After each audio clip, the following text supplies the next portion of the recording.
حمد و ثنا الله سبحانه و تعالی را و درود و سلام به حبیبی و صلی الله علیه و سلم به اهل و بیت و صحابگان و پیروانش باد. انشاءالله امروز درس توحیدی را باز به طریق سوال و جواب شروع می نمویم. اگر شخصی از شما بپرسد دینی تو چیست، تو با او چی میگویی؟ اگر شخصی از تو بپرسد، تو با او بگو دین من اسلام است.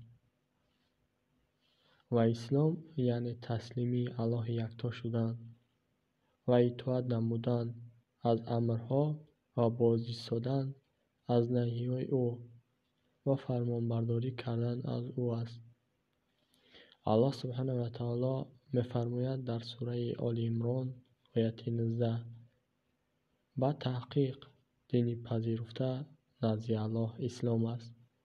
و الله سبحانه و تعالی در سوره آل عمران آیه 85 می‌فرماید: کسی که غیر اسلام دین دیگری بخواهد هرگز از او پذیرفته نمی شود و او در آخرت از زیانکاران است.